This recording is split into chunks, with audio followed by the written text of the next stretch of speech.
Chega mais, torcida gloriosa, a torcida do Botafogo para nossa segunda edição aqui do Plantão Glorioso, fazendo aquele preparativo de pré-jogo, né? Porque amanhã de manhã, às 11 da manhã, já temos aí Juventude Botafogo, Botafogo Juventude, diretamente do Alfredo Jaconi. A gente vai ter aquela provável escalação do Arthur Jorge aqui, como vem o nosso adversário também.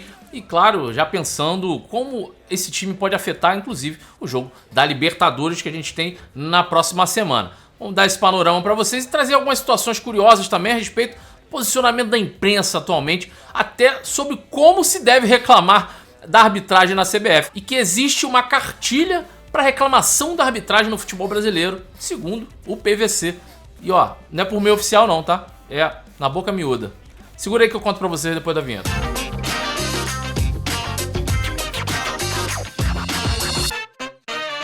Já chega deixando aquele like, dá aquela moral pra gente aqui no canal Gigante Glorioso. Você que é inscrito, considere ser membro aqui do GG também. E deixa aquele like, que aquele like ajuda muito o vídeo a chegar a mais botafoguenses no Brasil e no mundo. Vamos lá, vamos falar aqui primeiro do nosso pré-jogo, que amanhã de manhã tem Botafogo e Juventude. Juventude e Botafogo diretamente do Alfredo Jaconi. E por isso que a gente tá fazendo o pré-jogo nessa segunda edição aqui. A gente ter aquela noção da escalação, de como deve vir o time do Arthur Jorge.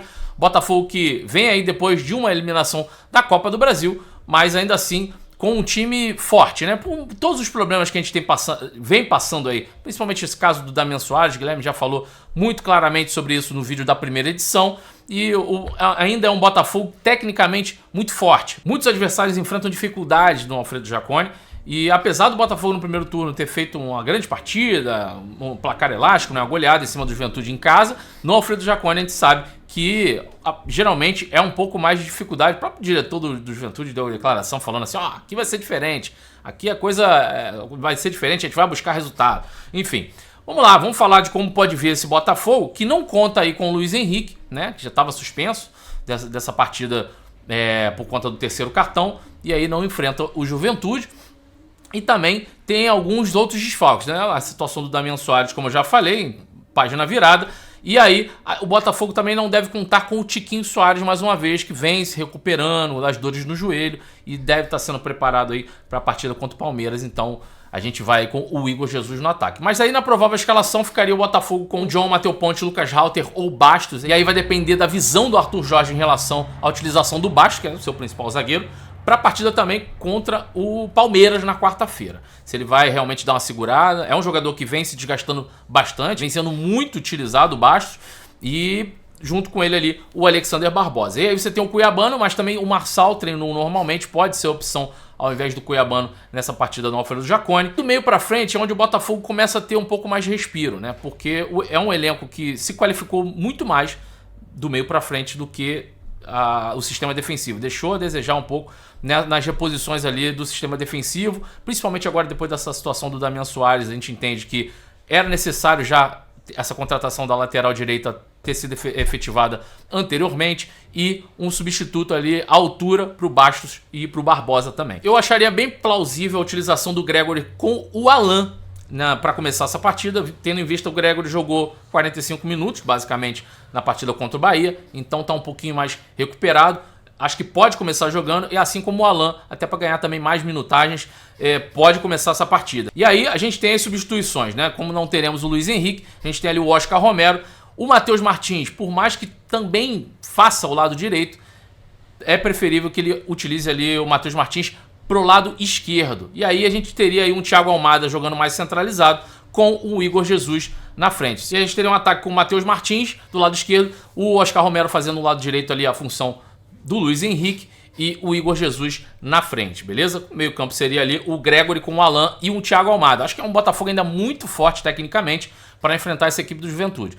Falei, acho que a dúvida maior fica no sistema defensivo. A gente não tem reposições à altura. Botafogo, nesse ponto aí, realmente a gente tem que falar que pecou nesse planejamento para poder ter substitutos à altura, né? Do meio para frente a gente consegue manter um equilíbrio técnico mesmo substituindo essas peças, e defensivamente a gente fica com esse alerta ligado para poder ter logo essas reposições, porque você enfrentar Libertadores, por mais que a gente já tenha sido eliminado da Copa do Brasil, você ter Libertadores e Campeonato Brasileiro disputando em alto nível, você precisa de reposições à altura. Falando rapidamente do nosso adversário, né, do técnico Jair Ventura, o Juventude é o 13º colocado do Campeonato Brasileiro, tá aí basicamente mais de um mês sem vencer no Brasileirão, né? Apesar aí da classificação em cima do Fluminense. Venceu bem a equipe do Fluminense no jogo de ida, depois segurou o empate, conseguiu aí a classificação para a Copa do Brasil, eliminou o Tricolor e no Brasileirão a coisa está funcionando diferente. A última vitória do Juventude no Brasileirão foi no dia 7 de julho contra o Grêmio, lá no Alfredo Jaconi também. Depois disso, as únicas vitórias que o Juventude teve foram na Copa do Brasil, né, em cima do Internacional, e depois o jogo de ida das oitavas de final contra o Fluminense. Tá um tempo sem vencer no Brasileirão a equipe do técnico Jair Ventura. Jair Ventura conta com alguns desfalques também importantes para a equipe do Juventude, né? Começa aí com o goleiro Gabriel, o lateral esquerdo o Alan Ruschel e o Lucas Barbosa, que receberam aquele vermelho no empate lá contra o Corinthians na Neoquímica Arena. E a gente vai falar da arbitragem para essa partida Botafogo e Juventude. Olho neles. O árbitro Flávio Rodrigues de Souza, árbitro de São Paulo. E o Marcelo Vangassi, presidente da Abrafute, vai ser o assistente número 1 nessa partida contra o Juventude. O segundo assistente é o Gustavo Rodrigues de Oliveira, também de São Paulo. O quarto árbitro, Rodrigo César Flanger, de Santa Catarina. E o VAR fica por conta do Rodrigo D'Alonso Ferreira. Lembra dele? Quem lembra do Rodrigo D'Alonso Ferreira aí? Não recomendou aquela revisão para expulsar o Martinelli naquele pisão em cima do Gregory que a gente já mostrou aqui inúmeras vezes, né? Só para a gente ficar de olho quem são as figuras que vão comandar essa arbitragem de amanhã. Também aqui no VAR, o Frederico Soares Vilarinho, e o VAR assistente também é o senhor Luiz Flávio de Oliveira, irmão do PC Oliveira, comentarista de arbitragem da TV Globo. É isso aí, figuras conhecidas para comandar a arbitragem do jogo de amanhã. E a gente precisa ficar de olho, porque a gente sabe que, rotineiramente, cada rodada do Campeonato Brasileiro, são eles que gostam de ser os protagonistas do espetáculo. E aí uma situação interessante que eu já quero linkar a respeito desse assunto é sobre a fala do seu PVC em relação a reclamações da arbitragem. Achei muito curioso, até os nossos queridos amigos do Fogonet fizeram uma matéria aqui colocando essa fala do PVC. Eu fui lá diretamente nesse vídeo, nessa live onde o PVC fala abertamente sobre esse tipo de coisa. Eu quero colocar junto com vocês aqui pra gente dar uma olhada. Vamos lá. Bom, vamos lá. Essa fala do PVC tá um link do programa do canal UOL Esportes. Eu vou deixar o link aqui da íntegra, né, dando os créditos, como devidamente deve ser feito.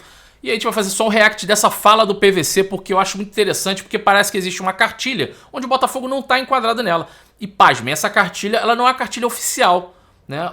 Você tentar meios oficiais, parece que isso não é bem visto pela própria CBF. Primeiro, o PVC ele vai comentar sobre a postura do Palmeiras, como o Palmeiras age em relação a essas reclamações de arbitragem. Vamos lá. Falou sobre isso, sobre a possibilidade de o Palmeiras fazer um protesto formal na CBF. O Palmeiras não vai fazer um protesto formal na CBF.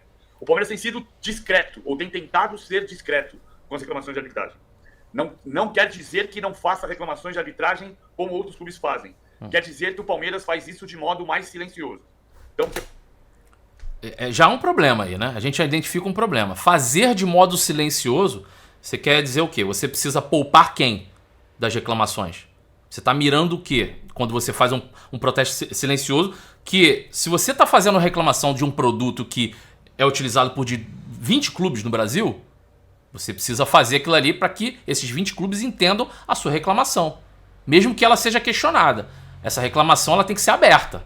Você passa a mão no telefone e liga e fala assim, cara, a gente não gostou disso aqui não. Negócio de, não tô falando que aconteceu dessa maneira, tá? Mas, por exemplo, se falar sobre o Wilton, o Palmeiras não vai proibir o Wilton de apitar jogos do Palmeiras. Mas o Palmeiras pode fazer uma representação dizendo, olha, já aconteceu no jogo do Wilton, já aconteceu isso, a gente não tá feliz quando ele apita jogos da gente, não. Bom, se isso aí não é uma maneira de você tentar controlar quem é que vai apitar o teu jogo, aí eu não sei mais. Se você faz uma reclamação silenciosa, você pega o telefone e liga. Bem que ele deu, como ele falou ali, sendo justo, né? É um exemplo, não foi assim que aconteceu. Mas, caso seja dessa maneira, você pega e faz uma reclamação silenciosa, dizendo assim, porra, ó, esse cara aqui não me agradou da última vez. A gente pode pegar um exemplo aqui, exemplo do Jean-Pierre Gonçalves, que já está mais de um ano sem apitar por conta dos erros do Atlético Paranaense e Palmeiras. E que se a gente pegar esses erros aqui, olha, sem brincadeira, eles reclamam, na época, né, o Palmeiras reclamou muito da cotovelada do zagueiro do Atlético Paranaense no Endrick.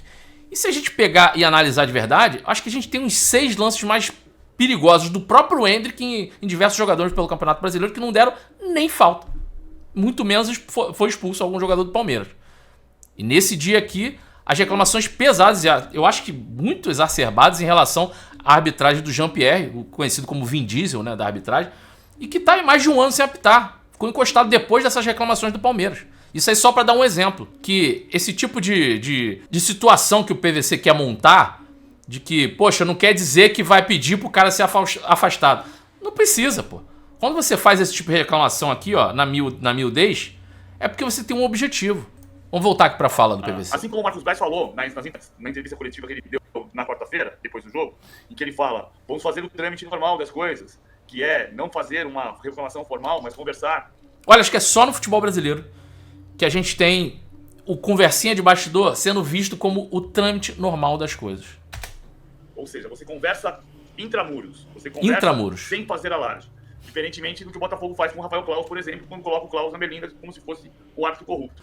E aí a gente pega essa fala do PVC logo depois de um momento onde o Botafogo tem o 4º ofício enviado para a CBF, já com o direcionamento do Tairo Arruda falando, ó, a gente tá enviando o 4º aqui, mas a gente já sabe que não vai dar em nada. Por quê? Deve ser porque a metodologia não é essa, não é a metodologia oficial. Você não deve utilizar meios oficiais, né? Não é um ofício, uma reclamação através de um ofício. Você tem que pegar o telefonezinho e chamar uma conversa de bastidores. Você tem que encontrar, tomar um cafezinho. Essa deve ser a metodologia que a CBF está acostumada. Então, por isso, a visão está tão impregnado nas raízes do futebol brasileiro que o PVC, quando identifica esse tipo de situação, ele não para enxergar e falar assim, cara, o Botafogo utilizou meios oficiais e o Palmeiras e Flamengo, que já estão mais acostumados, aparentemente, em lidar com situações de bastidores no futebol brasileiro, utilizam de meios que só aqui no futebol brasileiro não são vistos como meios escusos. Isso é falado normalmente. Que você fazer uma reclamação oficial, ela é vista com maus olhos, e você fazer uma reclamação de bastidores, o cafezinho, aquela coisa da boca pequena, você chamar ali no cantinho, ela é vista com bons olhos. Eu acho que é só no produto futebol brasileiro.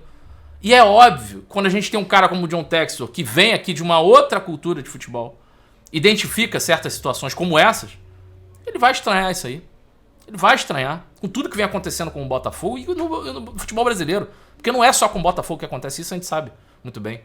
Não é só com o Botafogo. Toda semana, se a gente pegar aqui, toda semana, a gente tem reclamações de diversos times. E com o Botafogo, claro, agora acaba tomando uma proporção muito grande, porque começam a se linkar situações que parecem até uma situação de retaliação com as reclamações que vem sendo feitas pelo Botafogo. Enfim, é um desabafo também, mas é uma espécie de alerta pra gente tentar pelo menos entender como é que funciona a cabeça de certos membros da imprensa. E aí, no caso, sendo bem específico com o PVC nessa fala dele, que eu achei assustadora até. A tranquilidade que ele fala dessa criação de alarde para você reclamar de arbitragem no futebol brasileiro. Realmente a gente está fadado a um fracasso do futebol brasileiro se você não pode utilizar meios oficiais para você fazer uma espécie de reclamação. E que tudo tem que ser resolvido na base do cafezinho e da ligação obscura. Infelizmente, é assim que caminha o futebol brasileiro. Vou ficando por aqui, amanhã tem mais conteúdo aqui no GG pós-jogo. O jogo é 11 da manhã, galera. Vamos esquecer, 11 da manhã, Botafogo e Juventude. Juventude e Botafogo diretamente do Alfredo Jaconi e logo depois live aqui no GG, beleza? Forte abraço a todos vocês, saudações alvinegras. Fui, valeu.